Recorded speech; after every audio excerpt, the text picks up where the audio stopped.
da Democracia de hoje entrevista o professor titular de Comunicação e Política da UNB e pesquisador sênior do Centro de Estudos Republicanos Brasileiros da UFMG, Vinícius Lima.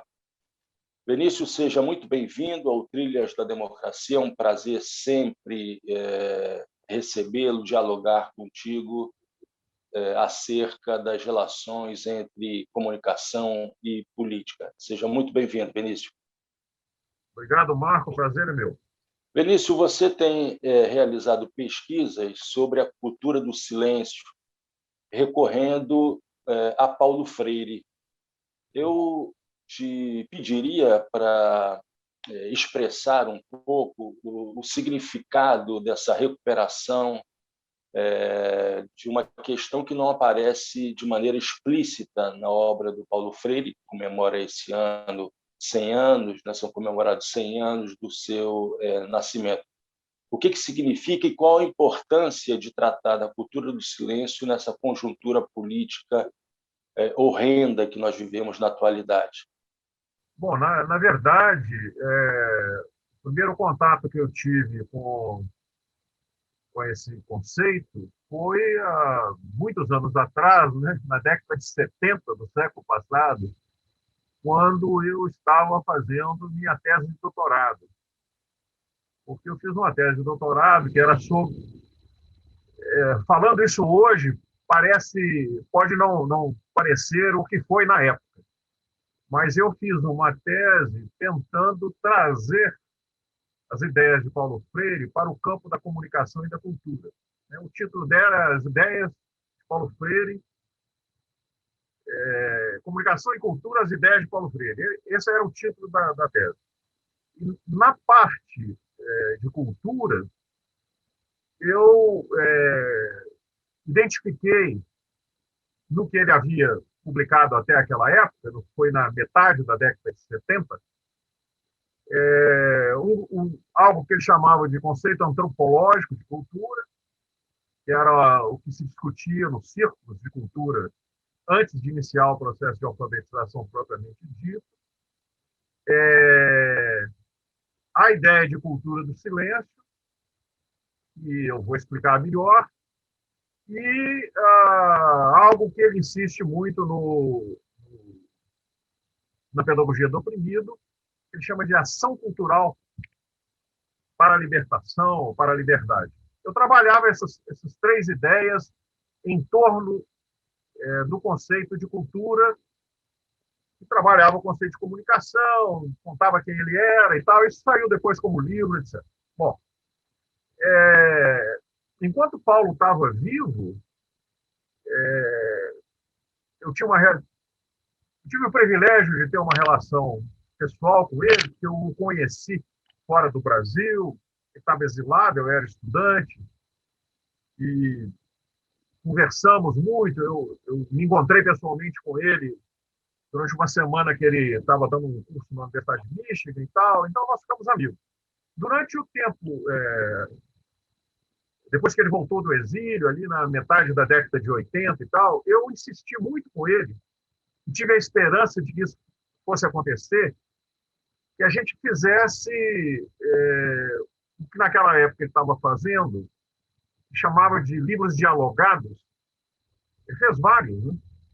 Mais de 10 com diferentes pessoas, sobre a ideia de cultura. Porque tem muita coisa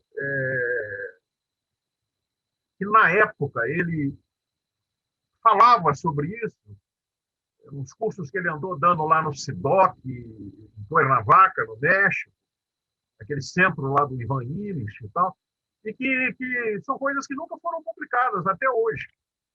Embora as noções básicas apareçam aqui e acolá. E essa ideia não vingou, acabou que a gente não conseguiu fazer isso. Ele acabou entrando para a Secretaria de Educação da Prefeitura, né, na época da Erundina, e daí para frente foi ficando mais difícil, etc. E acabou que ele veio a falecer em 97 e nós não fizemos. Mas eu fiquei com essa questão vamos dizer assim, me incomodando no bom sentido. Com o tempo, sobretudo quando eu comecei a trabalhar mais no campo das políticas de comunicação, das políticas públicas de comunicação, eu fui me dando conta, que é uma questão interessante, eu fui me dando conta de que, ao longo do processo de regulamentação da radiodifusão no Brasil, você pegar desde o início, desde os primeiros diplomas legais, lá na década de 30 do século passado, em relação ao rádio, né, até a legislação mais contemporânea, e se você aprofundar um pouco mais e for ver as propostas legislativas no Congresso Nacional de regulamentação da área, e aí tem uma inflexão importante, que é a Constituição de 88, mas se você fizer um balanço de tudo isso, e eu comecei a mexer com políticas de comunicação e fui quase que empurrado para fazer isso, não detalhadamente, mas, em certo sentido, alguns mais, outros menos, alguns diplomas legais mais, outros menos, eu fui me dando conta de que as chamadas políticas públicas de comunicação, se você pegar uma média desde que existe regulamentação da área até hoje, elas são mais políticas restritivas da expressão da voz do que, de fato, políticas de comunicação. E isso me fez voltar ao conceito de cultura do silêncio em Paulo Freire. E aí, se eu estiver ficando longo, você chama a minha atenção, por favor, porque quando eu fiz a tese minha de doutorado, por exemplo, eu não tinha acesso a muitas coisas que depois começaram a aparecer, né? Era muito difícil ter acesso, por exemplo, aos sermões de Antônio Vieira, porque na base do conceito está um sermão de Vieira. Tem um livro onde Paulo Freire, que serve de referência para ele, é um livro de um autor desconhecido, uma pessoa chamada, que no livro é E.L. Berlink, e que eu nunca, apesar de ter feito todas as investigações possíveis, nunca tive certeza de quem de fato é essa pessoa.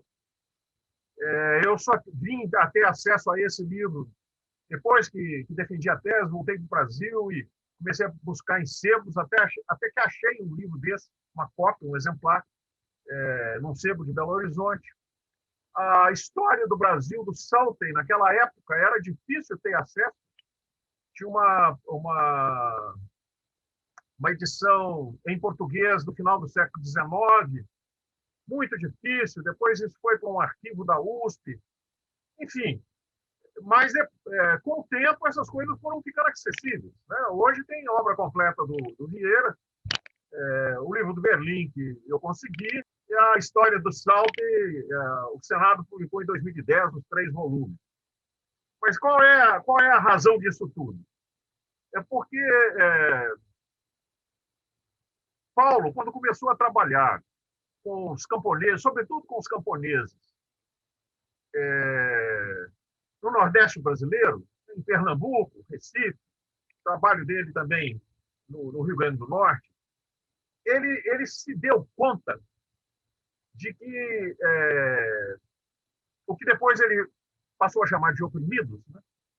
E esses camponeses, eles viviam de tal maneira colados na natureza, na sua situação de vida que eles consideravam natural, isso criava uma ambiência cultural em que eles não se reconheciam como sujeitos de sua própria história. Eles eram quase animais, no sentido de não reconhecer a sua criatividade e a sua capacidade de transformação do mundo, né? Paulo se deu conta disso. E ele começa a chamar isso ele estuda, já lá na tese dele de 59, depois reforça isso na Educação como Prática da Liberdade, que é um livro que foi escrito já no Chile, 65. Entre 65, a primeira publicação em português, se não me engano, é 67. Nesse livro, ele já trata essa questão usando a terminologia de mutismo. Ele fala que esses camponeses eles padeciam daquilo que ele chama de mutismo. Eles não se expressavam, eles não tinham sua voz ouvida, não se reconheciam como capazes de ter voz. Né? E ele, Paulo,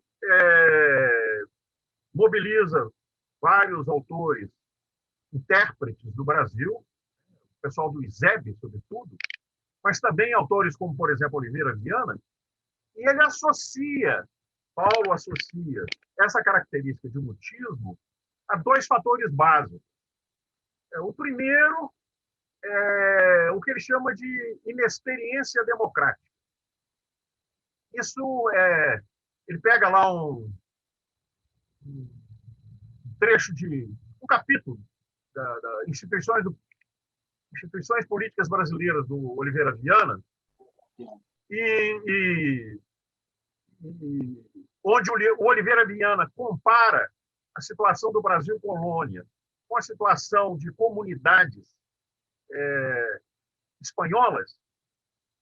E Paulo fala que nós não tivemos no Brasil, por uma série de razões históricas, condições de vida em comum que dessem oportunidade para a experiência democrática. É interessante que é uma tese central vários dos autores...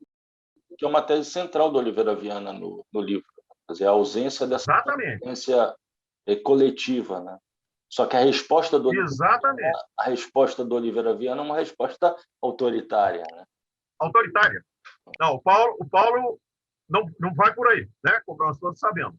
Mas é interessante porque o Oliveira Viana, o Guerreiro Ramos, vários desses autores, eles usam uma trecho do Padre Antônio Vieira, que é uma resposta que ele dá quando os jesuítas são expulsos do Maranhão, em 1366, por aí, não me lembro mais a data exata. E nessa resposta que ele dá, ele fala que cada família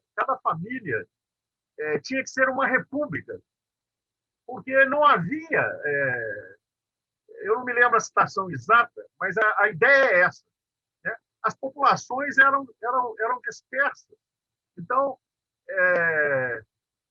não havia convivência entre si. Mas, na verdade, onde o Paulo vai para reforçar a ideia do mutismo e chegar à ideia da cultura do silêncio, é um sermão que o padre Vieira faz em 1640 para receber o vice-rei que estava chegando no Brasil, Marquês de Montalvão, e ele faz um balanço da situação no Brasil. E nessa situação, é claro que não havia Brasil como nós entendemos hoje. Naquela época, 1640, tinha o Estado do Brasil, o Estado do Maranhão, que depois virou o Estado Maranhão-Grão-Pará. A situação era completamente diferente. E Vieira não estava pensando numa nacionalidade brasileira. Vieira pensava no reino, né? Na colônia como parte de Portugal. Ele era um português, embora nasceu em Portugal e embora vivesse no Brasil até aquela época, 1640, ele estava falando como português. Então, é preciso fazer essa ressalva por causa do problema do anacronismo. Eu, na verdade, aqui faço uma espécie de uma genealogia para chegar lá na origem. Mas o Vieira fala que o grande mal do Brasil, falando para o Marquês de Montalvão, era que era tolher-se-lhe a fala. Ele fala que o Brasil queria se expressar, mas que não podia se expressar. E usa uma figura do Evangelho de Lucas, que a visitação de Nossa Senhora lá, a prima Isabel, que estava grávida, as duas estavam grávidas, e Maria chega na casa de Isabel, que estava grávida de João Batista, e João Batista, embora fosse um feto, não podia se expressar, né? Na hora que Maria chegou, ele remexeu-se lá no ventre da mãe e tal. Tem uma passagem muito bonita no Evangelho de Lucas, e ele compara a situação do Brasil com a situação do menino João Batista, que quer se manifestar e não pode, não consegue. Ele é um infante que ainda não tem fala. Então, o Paulo pega isso do Berlink, que, por sua vez, pega isso do Salten, porque o Salten faz a primeira história publicada do Brasil e, como todos os historiadores até hoje, quando vai falar do século XVII, tem que recorrer a Vieira. Então, ele recorre para falar sobre o século XVII, na época das invasões holandesas, etc. Ele cita quase que todo esse sermão. Então, é lá que o Berlink vai e é lá que Freire também vai. Então, ele passa, depois que sai do Brasil, em contato com os camponeses no Chile, e constatando as mesmas coisas, e acrescentando a ideia de fatalismo, que já estava presente, né, nos seus textos aqui no Brasil, mas lá no Chile ele confirma isso, além da inexperiência democrática, a ideia do fatalismo, porque os camponeses achavam que eles estavam assim porque era ou destino, era isso mesmo, ou porque Deus queria assim. Então, diante dessa situação, ele fala, isso é a cultura do silêncio. Então, a conclusão a que se chega é que a cultura do silêncio, o mutismo, é, na verdade, um fato de natureza estrutural.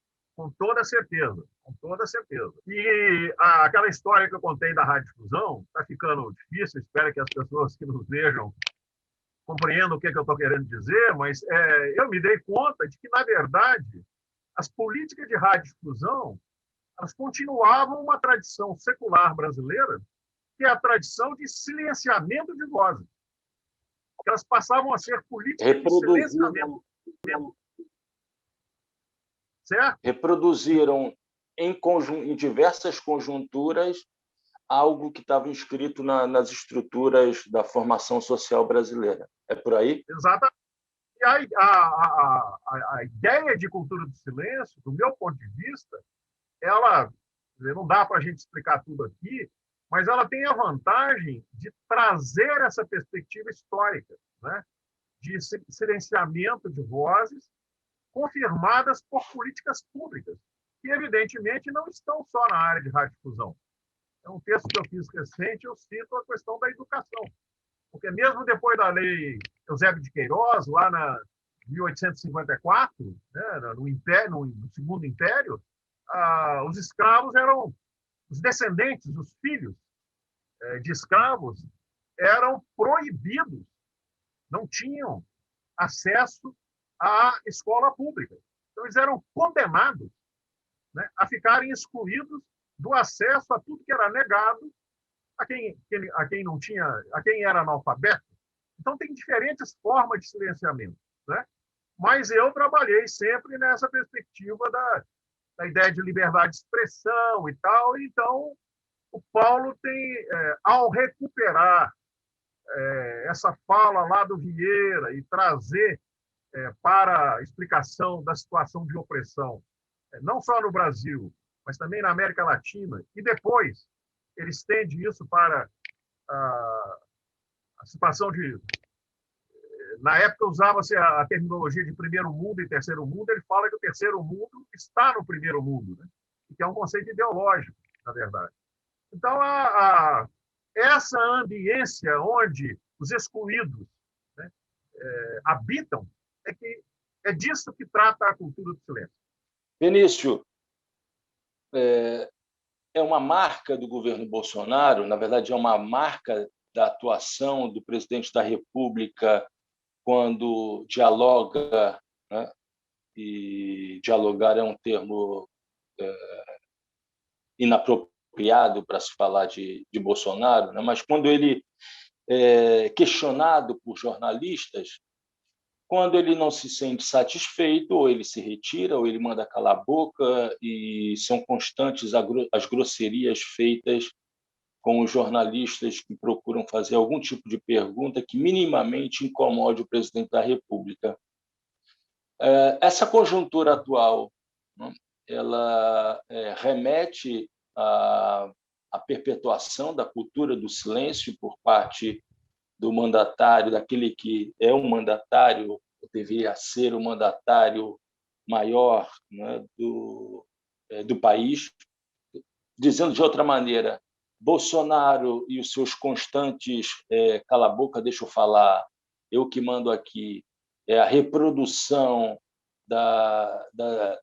dessa cultura do silêncio que é estrutural à sociedade brasileira?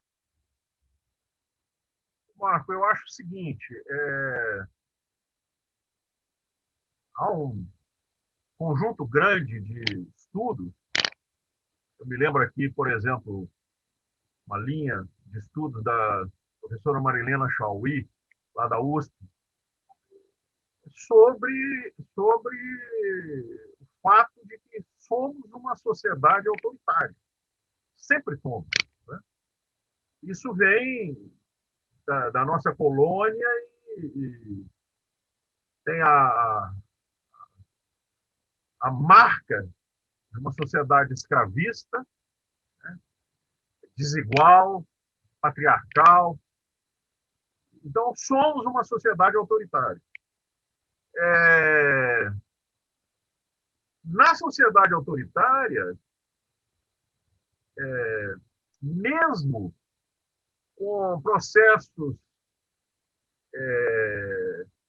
eleitorais periódicos, que na democracia liberal nos classificariam como um regime democrático, né? Há um conjunto também grande de estudos que mostram como as elites brasileiras, nesse país tão desigual, né, têm dificuldade sempre tiveram dificuldade de admitir, como dizem certos autores, a entrada do povo na política. Né?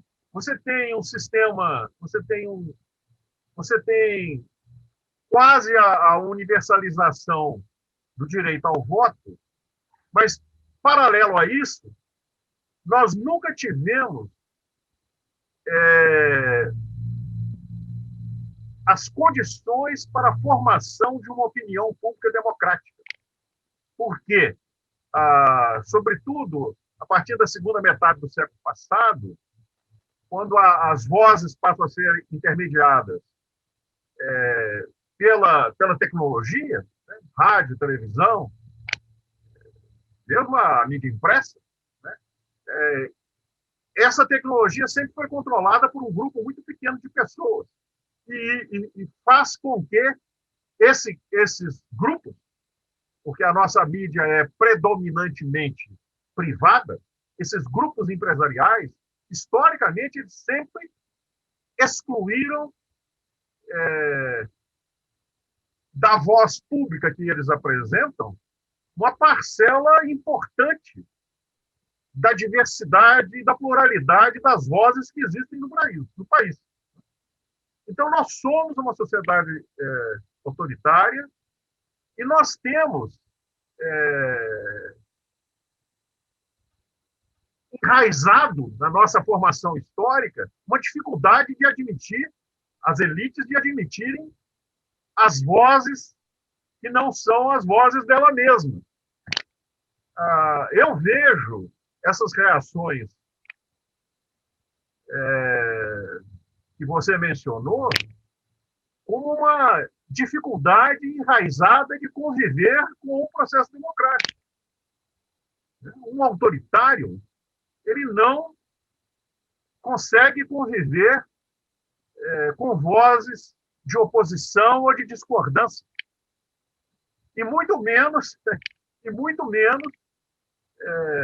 com uma imprensa que tem uma voz pública, né, que consegue, essa imprensa tradicional no Brasil, que sempre excluiu vozes, mas que no caso agora, pelo menos parte dela, em parte das políticas, não em tudo, claramente se posiciona contra o presidente da República, o presidente da República não consegue, por sua formação autoritária, que combina com o autoritarismo da sociedade brasileira, histórico, tradicional, estrutural, não admite, não aceita, né?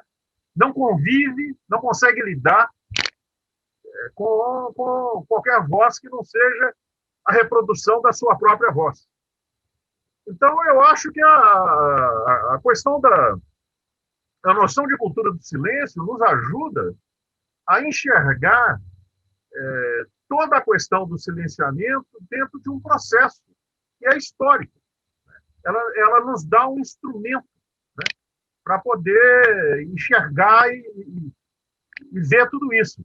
E aí tem várias outras coisas que, evidentemente, não dá tempo aqui, mas na ideia de cultura do silêncio, uma coisa que é central é a voz, é a fala, né? Porque é claro que o silenciamento não se dá também pela não escuta. Porque uma voz que não consegue ser ouvida era como se não existisse. Não é? Então, a importância da palavra, Paulo chama da palavra verdadeira, usa um mito bíblico lá do Gênesis para poder dizer que a palavra verdadeira transforma o mundo. É a palavra do sujeito transformador, criador de cultura. Sem essa palavra, a incompatibilidade, por exemplo, com o processo democrático é total. Não há convivência entre cultura do silêncio e democracia. Eu vejo dessa forma. Não sei se respondi a sua pergunta. Vinícius, a ABI se manifestou no intervalo de 2, 3 dias, né, tratando de temas diferentes, né, mas que se relacionam. Primeiramente, num artigo que foi publicado na Folha de São Paulo, junto com OAB, CNBB, SBPC, Academia Brasileira de Ciências, posso estar me esquecendo de alguma outra instituição, NBB, da sociedade civil, CNBB, né, para tratar dos 500 mil mortos. Né? E, logo depois, uma nota de repúdio, né, renuncie, presidente, uma reação a mais uma grosseria cometida com uma jornalista, uma repórter da afiliada da Rede Globo em Guaratinguetá. Será que a gente estaria chegando a um ponto em que, por conta das ações do governo Bolsonaro,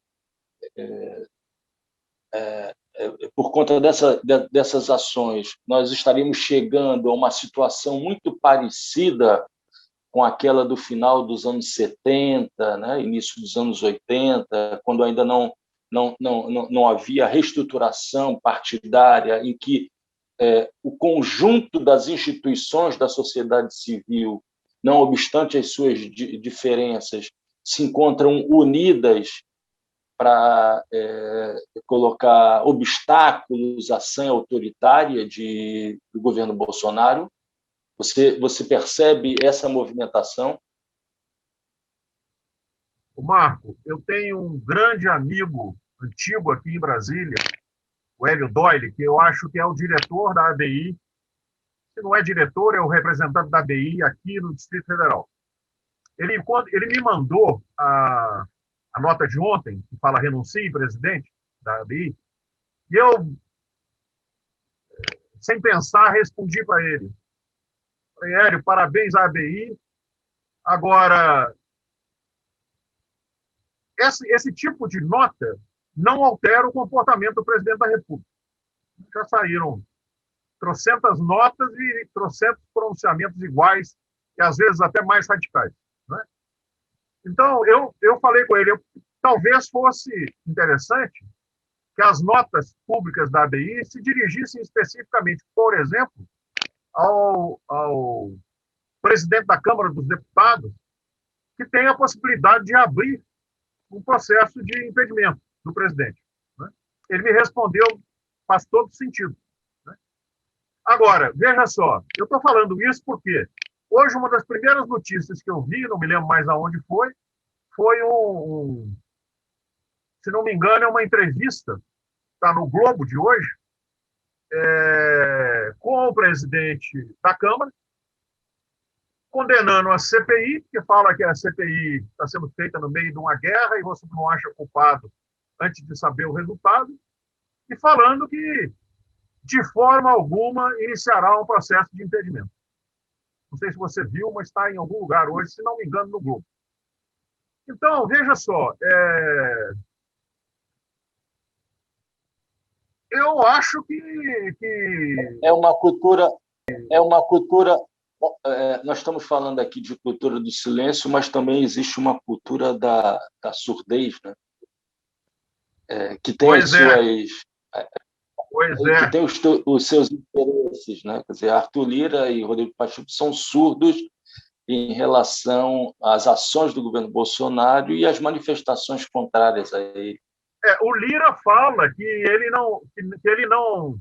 não colocaria em votação porque são 320, não sei quantos votos contra cento e poucos e que não há. Ele insinua que não há possibilidade do processo avançar. Agora, veja só, o processo social é dinâmico e muitas vezes imprevisível, né? Por mais que a consciência coletiva, por exemplo, em relação ao genocídio, porque não há outra palavra, 500 mil mortos é mais do que genocídio, né? Há um certo adormecimento em relação a isso. Eu vejo, assim, como um mero observador, um cidadão comum observando, que o número de manifestações e de inconformismo e de não aguentar mais a continuidade dessa situação, de pessoas, de grupos, de entidades, está aumentando. Né? Ontem teve uma manifestação, que certamente não vai ter grande repercussão, aqui em Brasília, na frente da torre de televisão, liderada pela CRB, a Conferência de Religiosos do Brasil. Reúne irmãs de caridade e irmãos religiosos que não são padres. Eles acenderam 500 velas na frente da torre de TV em homenagem às 500 mil pessoas mortas. Quer dizer, cada vez mais atores sociais se dão conta de que não dá para continuar do jeito que está. Né? Então, eu acho que estamos avançando para na pergunta que você fez, para a situação que vivemos lá no final dos anos 70, 80, em relação à ditadura. Não tem. Não, vejo assim. Vinícius, eu gostaria de fazer uma última pergunta que se refere à mudança de expectativas em relação às redes sociais. Não as tuas mudanças, né? Não a mudança das tuas expectativas, né? Mas a mudança de expectativas, por exemplo, quando a gente pensa no Manuel Castells, né? Que tratava, né, as redes sociais, o YouTube, o Facebook, quando surgiu, como tendo um grande potencial democrático. E nós temos assistido, primeiro nos Estados Unidos, depois no Brasil, em outras partes do mundo, as redes sociais sendo utilizadas para formação e divulgação de teses, não teses apenas conservadoras, mas teses reacionárias, fortemente autoritárias, supremacistas, racistas, homofóbicas. São várias qualificações possíveis para definir esse sentimento que é propagado pelas redes sociais. Eu te perguntaria se é possível fazer um breve histórico, né, dessa passagem, desse intervalo de tempo entre, por exemplo, aquilo que aconteceu na Primavera Árabe, né, e a ascensão e eleição do trumpismo, de Trump e do trumpismo nos Estados Unidos e de Bolsonaro e do bolsonarismo no Brasil. Olha, eu acho que essa pergunta é uma pergunta chave para a compreensão do mundo contemporâneo, sobretudo do que está acontecendo na política, e não é só no Brasil, né? Como nós todos sabemos. Eu vou tentar simplificar e vou dizer o seguinte: eu acho que a inflexão básica que aconteceu e que fez ruir, né, o otimismo de autores como Manuel Castells, que você citou, o que aconteceu e que talvez naquela época, por exemplo, da Primavera Árabe, não se dava conta, é que a utilização, são dois aspectos. A utilização desses recursos que as novas tecnologias oferecem, Facebook, Instagram, Twitter, Google, as compras da Amazon, etc., que são instrumentos aparentemente gratuitos, né?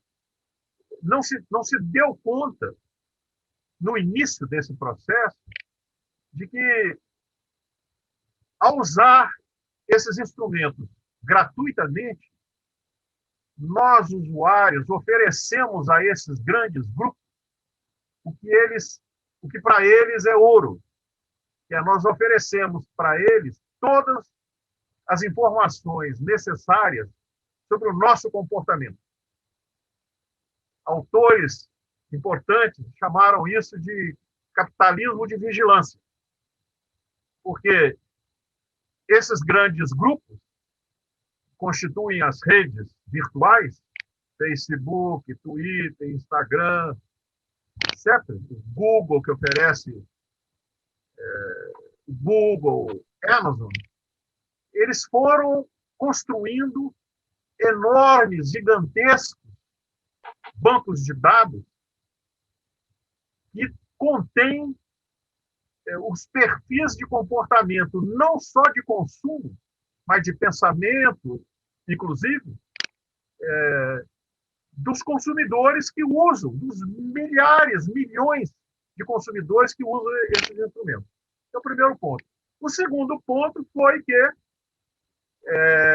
aí, eu não sei a data, mas a época das eleições, da primeira e da segunda eleição do Obama nos Estados Unidos, surgiu na Inglaterra um grupo chamado Cambridge Analytica, que era uma empresa que, com os dados desses grupos, sobretudo desses grandes grupos, dessas novas tecnologias, sobretudo os dados coletados pelo Facebook naquela época, foram capazes de construir modelos de análise dessas informações, essa chamada Big Data, porque são arquivos imensos, né, que usam recursos, inclusive, da física quântica para poder serem manipulados.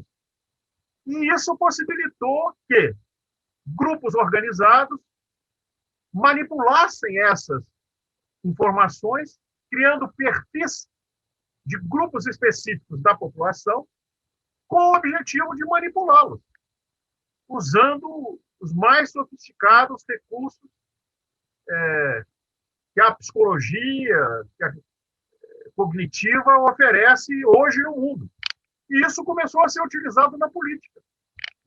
E o que, para resumir a história, ao contrário daquela epifania imaginada, por exemplo, pelo Manuel Castells, que achava que a democracia seria revitalizada de forma incontornável com as novas tecnologias da internet, virtuais, o que nós passamos a ter, experimentar e já testado em vários processos eleitorais, foi a manipulação, com a manipulação desses dados, com a capacidade de manipulação desses dados da Big Data, oferecidos por nós mesmos, usando esses instrumentos, a manipulação de grupos específicos que não se comunicam entre si, um não sabe o que está acontecendo com o outro.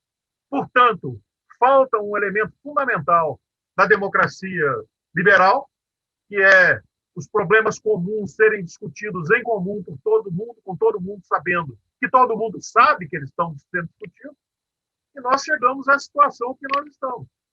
É o caos administrado por grupos específicos que conseguem comprar e manipular esses dados, o que eu, você e o cidadão comum não consegue fazer, porque nós não temos esses dados disponíveis para nós. E agora tem um outro fenômeno que, no caso brasileiro, é mais recente, mas não menos importante, é que igrejas, sobretudo neopentecostais, passam a fazer a mesma coisa com os seus usuários, com os seus fiéis, né? A partir dos dados que eles mesmos oferecem. Então, é uma situação extremamente complexa e que a minha única explicação que eu posso falar com uma certa tranquilidade, que eu nunca embarquei no otimismo que presidiu o início da discussão sobre as novas tecnologias.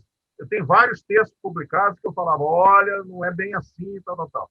Inclusive, sempre, e agora aproveito para reafirmar isso, sempre insisti na continuada importância da mídia tradicional. Não podemos ignorar o papel que ela tem, até hoje, né? Que é, ainda, do meu ponto de vista, muito importante. Talvez não seja tão importante hoje quanto o que acontece no mundo e no submundo das redes virtuais, mas é também importante. Então, é um quadro difícil para o qual ainda não se tem uma solução. Vinícius, o nosso tempo terminou. Gostaria de agradecer imensamente a tua participação. Tenho certeza que as tuas análises sempre fomentam o espírito crítico daqueles que olham para a comunicação e para a política com o intuito de transformá-las democraticamente.